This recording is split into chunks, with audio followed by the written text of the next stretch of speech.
अपने गुरु महादेव साहब, दीदी और आप सभी को मेरा प्रणाम है।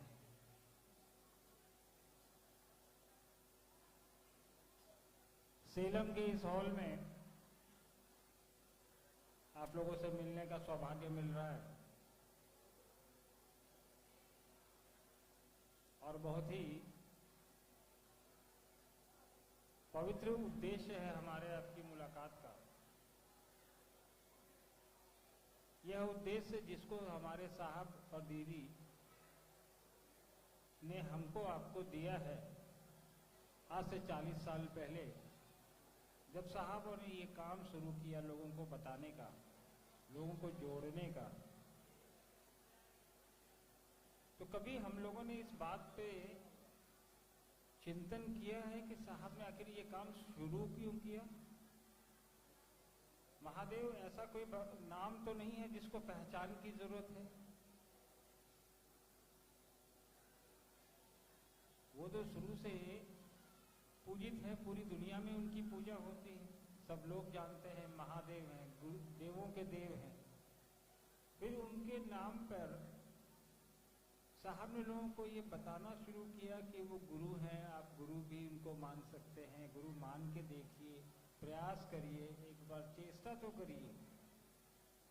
आखिर क्या वजह रही होगी, क्या चल रहा होगा साहब के जेहन में, साहब के दिमाग में, कि उन्होंने कहा कि महादेव को गुरु भी बना सकते हैं, वो गुरु का भी काम करते हैं। और ये लोगों को बताना उन्होंने शुरू किया।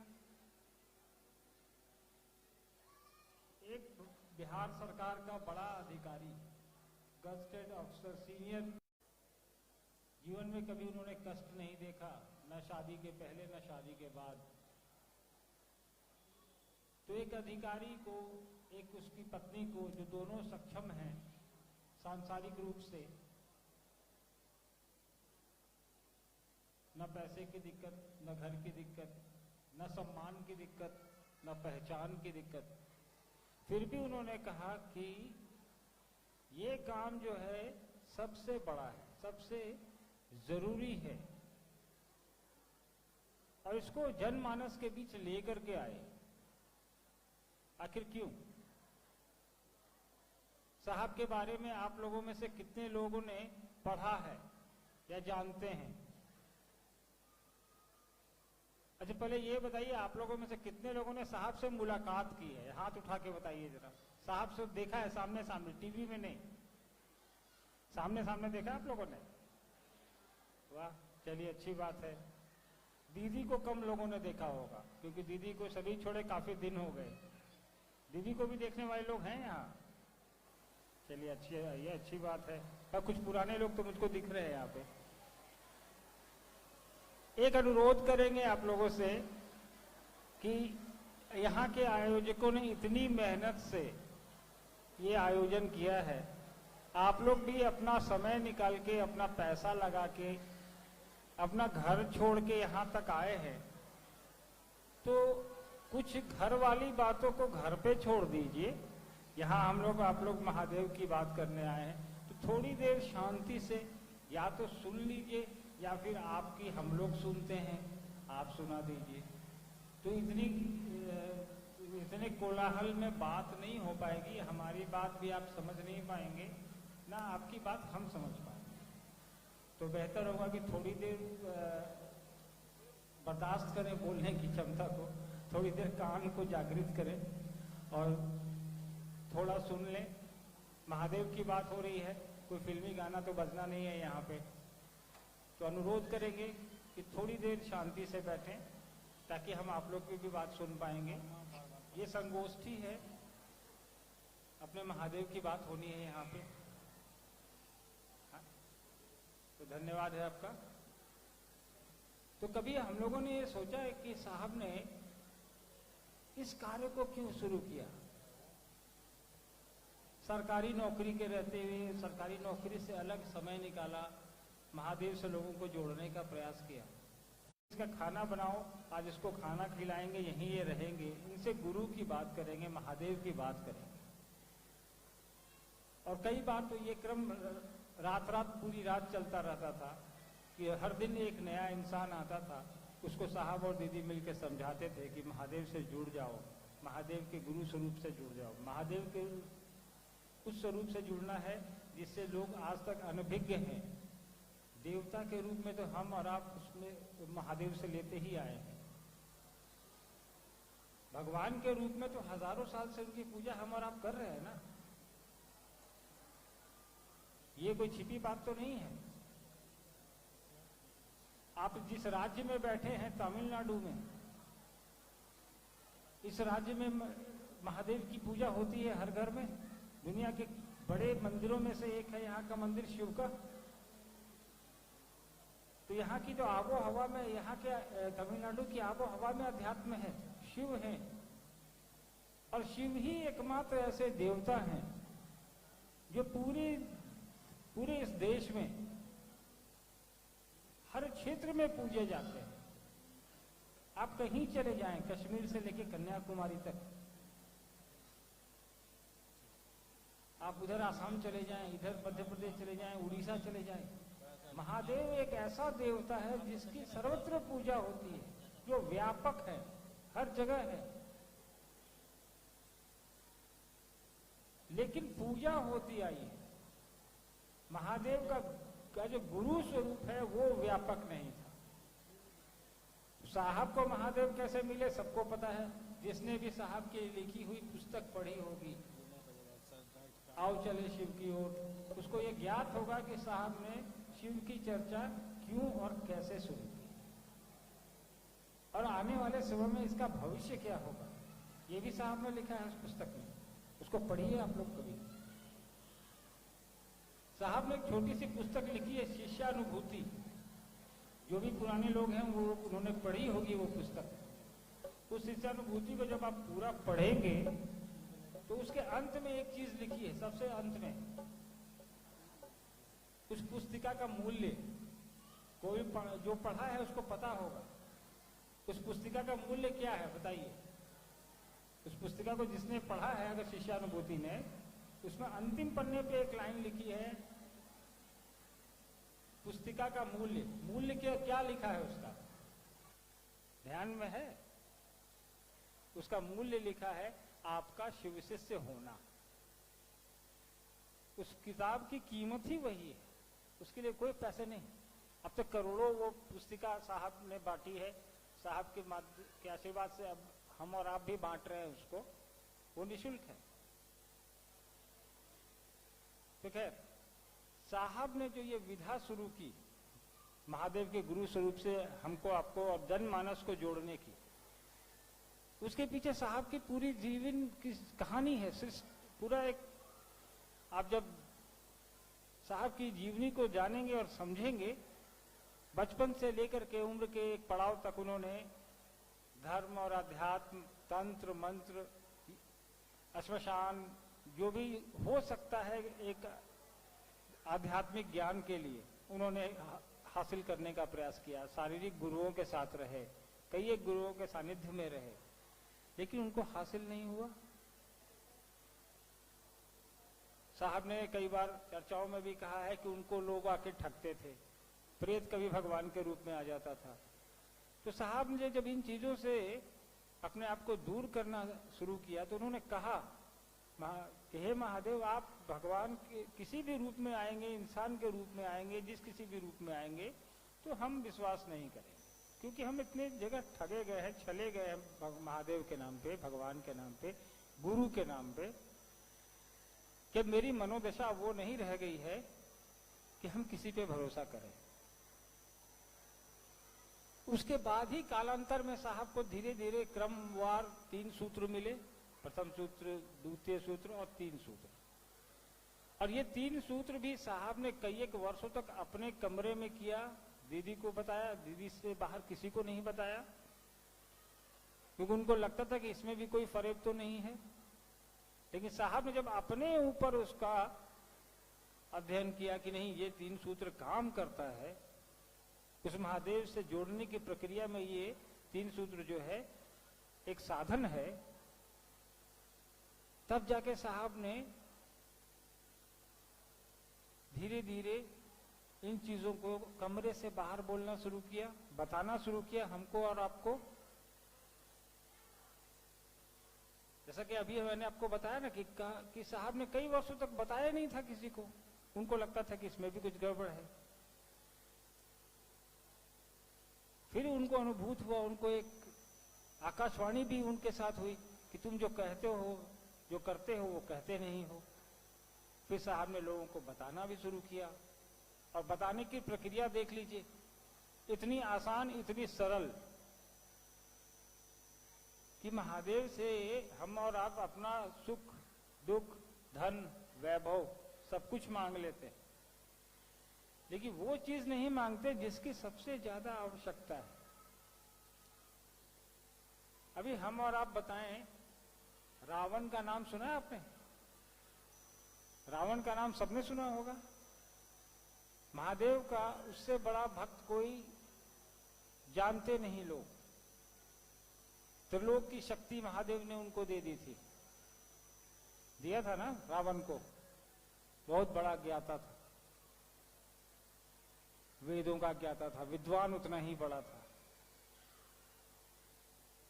सारी शक्तियां तो महादेव से उसने ले ली, लेकिन उसको उन शक्तियों का कैसे उपयोग करना है वो ज्ञान रावण के पास नहीं था। इसीलिए रावण ने गलती कर दी। रावण ने गलती कर दी कि था तो उसके पास लंकाधिपति, था तो सारा त्रिलोक का स्वामी वो, लेकिन उसका उपयोग कैसे किया जाए, उस आध्यात्मिक ऊर्जा जो उसको महादेव से मिली उसका उपयोग कैसे किया जाए, वो ज्ञान उसने महादेव से नहीं लिया।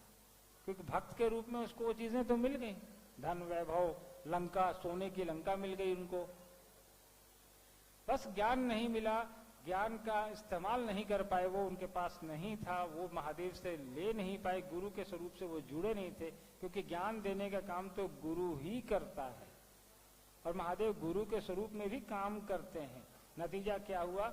रावण का अंत हो गया। इतने वरदान और इतनी चीजों के होने के बावजूद, महादेव का सबसे बड़ा भक्त होने के बावजूद, क्यों? क्योंकि ज्ञान का अभाव। ज्ञान गुरु देगा, आध्यात्मिक ज्ञान तो गुरु ही देगा। हम लोग बच्चे पैदा होते हैं, बड़े होते हैं, माँ सिखाती है, स्कूल में बच्चे सिखाते हैं, बाद में संसार सिखाता है कि जीवन में कैसे चलना है आपको। लेकिन उससे ऊपर की भी जो ऊर्जा है उसमें कौन बताएगा? आपको किस चीज की आवश्यकता है जीवन में, ये निर्धारण हम और आप करेंगे कि वो महादेव करेगा? महादेव ही करेगा ना कि अन्नू बाबू को, अर्चित आनंद को इस जीवन में किस चीज की आवश्यकता है, और जिस चीज की आवश्यकता है उसका उपयोग वो कैसे करे, इसका ज्ञान तो वही देगा। ठीक उस तरह अगर हमको गाड़ी चलानी सीखनी है तो हमको वही सिखा सकता है गाड़ी चलाना जो गाड़ी चलाना जानता हो। तो गाड़ी चलाने वाले के पास हम जाएंगे तो वो मुझे गाड़ी चलाना सिखाएगा, न कि वो सिलाई करना सिखाएगा। तो गुरु के पास जाएंगे तो साहब का कहना था कि भगवान के रूप में तो बहुत सारा कुछ हमने उनसे ले लिया, गुरु के रूप में उनसे अब लेने की बारी है। और ऐसा नहीं कि साहब पहले आदमी हैं जिन्होंने कहा कि महादेव गुरु का भी काम करते हैं। पुस्तकों में लिखा है, आप शिव पुराण पढ़िए, उसमें महादेव के 112 शिष्यों की चर्चा है। जिसने भी पढ़ा होगा उसने जाना होगा कि उस शिव पुराण में महादेव के 112 शिव के शिष्यों की चर्चा है, नाम है, उल्लेख है। उसमें से कई एक का नाम हम और आप जानते हैं, 2-4 लोगों का बमुश्किल से जानते हैं हम लोग, नहीं तो बाकी लोग का नहीं जानते। तो शिव के शिष्य नहीं हुए हैं ऐसा पहले नहीं, पहले भी महादेव गुरु का काम करते थे, लोगों ने उनको गुरु बनाया। लेकिन पहले के लोगों ने क्या किया, और वो बड़े लोग, बड़ा नाम आप शिव पुराण में उठा के पढ़ लीजिए, आप गूगल पे पढ़ लीजिए। आजकल तो सोशल मीडिया का जमाना है कि महादेव के कितने शिष्य हुए हैं पहले, दिख जाएगा आपको नाम। लेकिन वो गूगल तक ही सीमित रह गया, किताबों तक ही सीमित रह गया, उन्होंने अपने तक सीमित रखा या अपने दो चार अनुयायी जो उनके थे उन तक बात पहुंचाई कि महादेव के गुरु स्वरूप से आप भी जुड़ जाइए, महादेव गुरु का भी काम करते हैं।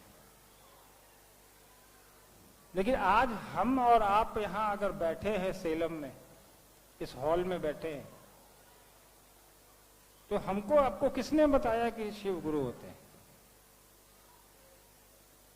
किसने बताया आपको कि शिव गुरु होते हैं? साहब ने बताया?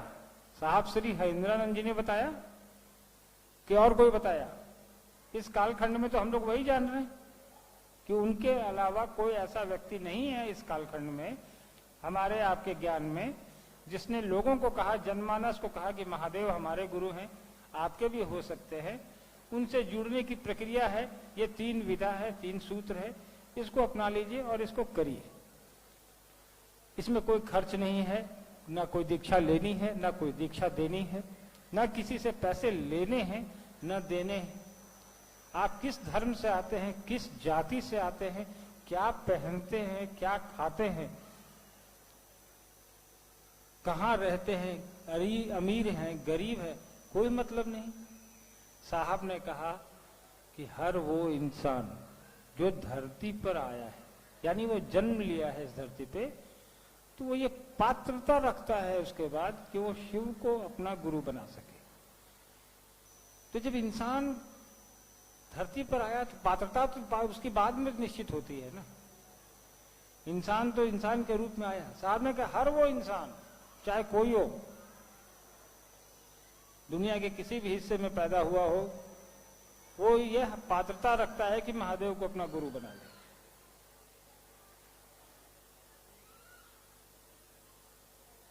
और ये प्रक्रिया जो साहब ने शुरू किया 40 साल में, देखिए 5 करोड़ से ज्यादा लोग पूरे दुनिया में ऐसे हैं जो महादेव के गुरु स्वरूप से जुड़े हुए हैं। और ये प्रक्रिया रोज प्रतिदिन, आज पूरे देश में हजारों की संख्या में प्रतिदिन शिव चर्चाएं होती है। कभी किसी के घर पे होती है, कभी मंदिरों में होती है, शिवालयों में होती है, कभी किसी हॉल में होती है, जैसे हम और आप बैठे हैं, कहीं टेंट लगा के होती है। कोई एक ऐसा दिन नहीं है जहां पूरे देश में चर्चा कहीं ना कहीं नहीं होती है। आखिर क्यों?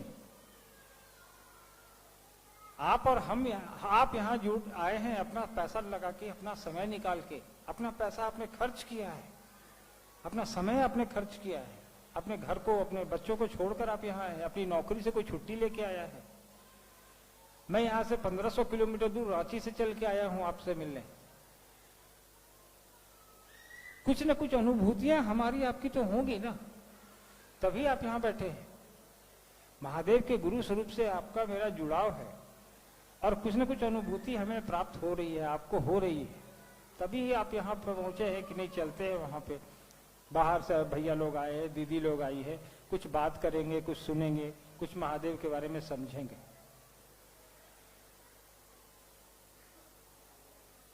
तो ये सब एक व्यवस्था के तहत चीजें चल रही हैं।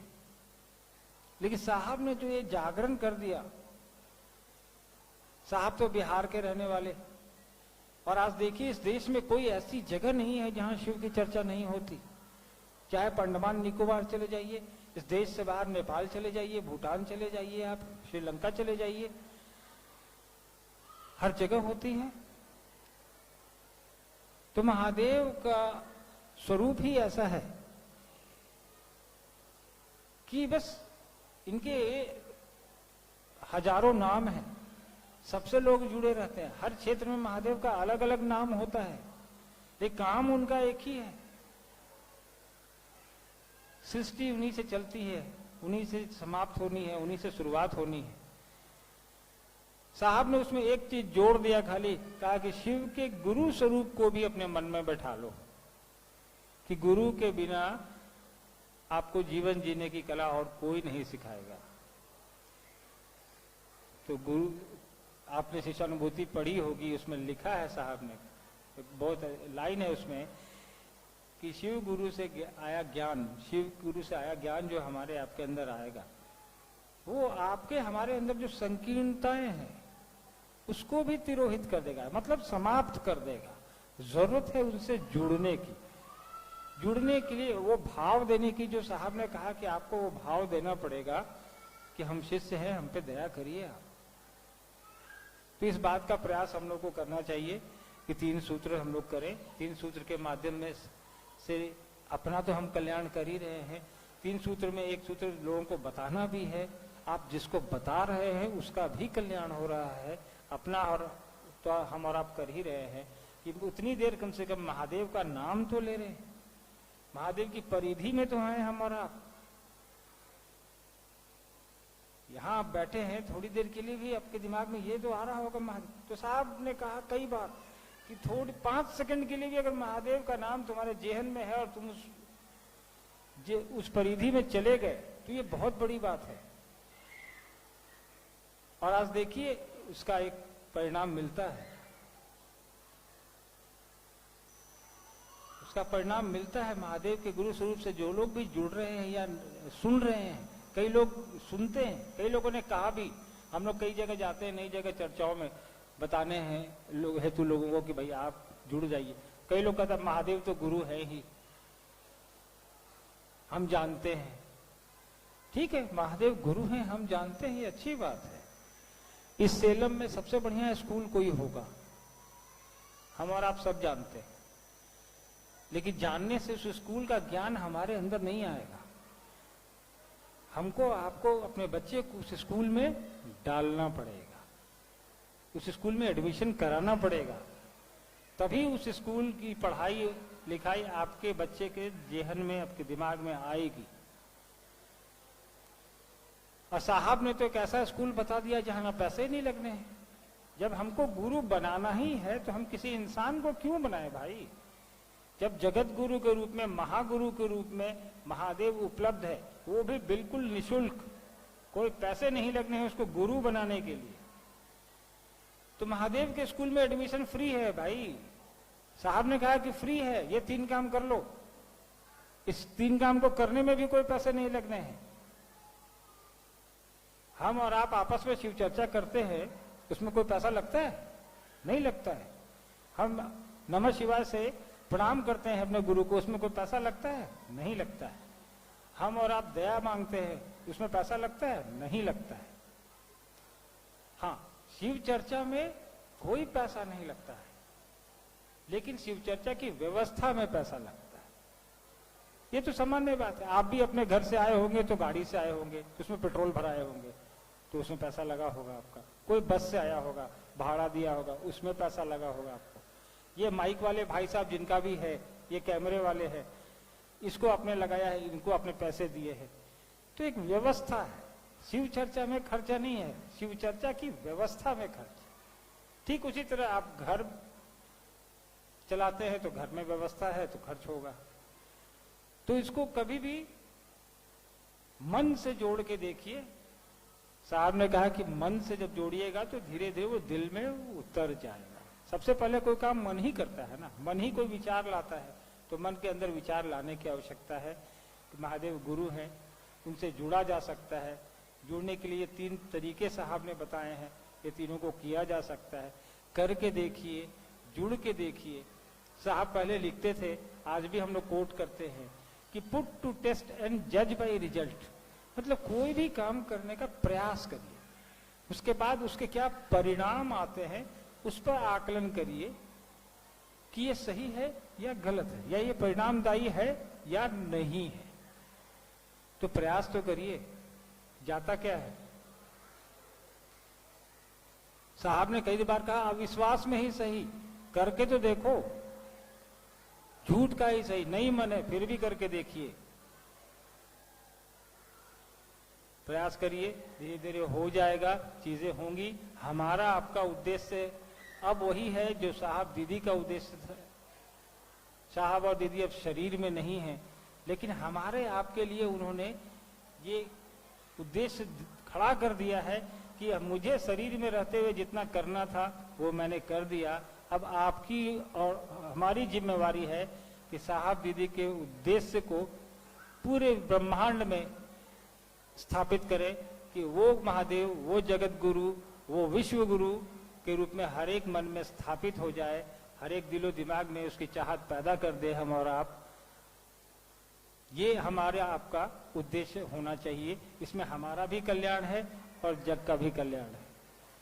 चलिए, हम लोग काफी देर से बैठे हैं यहाँ पे। अभी बरखा जी भी आपके बीच है, वो आपसे मिलने इतनी दूर से आई हैं, तो आपसे बात करेंगी। आप लोग के मन में भी कोई जिज्ञासा हो तो आप लोग मंच तक भेजने का प्रयास करें, उसका यथासंभव प्रयास होगा जवाब देने का। अगली मुलाकात, अगर साहब की बात ध्यान में रही, क्योंकि साहब ने सेलम आने का वादा किया था, जो पुराने गुरु भाई हैं वो जानते होंगे कि जब चेन्नई में थे तो साहब ने कहा था कि मैं सेलम आऊंगा। तो ये मान के चलिए कि साहब आज भी हैं, आपके साथ खड़े हैं, आपके जेहन में हैं। साहब दीदी के उपस्थिति के बिना पूरी दुनिया का कोई शिव चर्चा का कार्यक्रम सफल नहीं हो सकता। तो उनकी छत्र छाया, उनका आशीर्वाद के बिना हम और आप इकट्ठे भी नहीं हो पाते। तो साहब के साथ ही हम और आप यहाँ बैठे हैं। साहब हमारे साथ नहीं, हम उनके साथ बैठे हैं, क्योंकि उनका ही ये काम है, उनका ही ये दिया हुआ उद्देश्य है। इसी को लेके हमको आपको आगे बढ़ना है। अगली मुलाकात हम लोग चाहेंगे कि साहब की इच्छा के अनुरूप सेलम के किसी मैदान में हो, जहाँ ज्यादा से ज्यादा लोग, हम लोग गुरु भाई बहन मिल सके, लोग महादेव की बात कर सके, नए लोगों से बात कर सके। इस उम्मीद के साथ मुझको अनुमति दीजिए। आप सभी को मेरा प्रणाम है। धन्यवाद।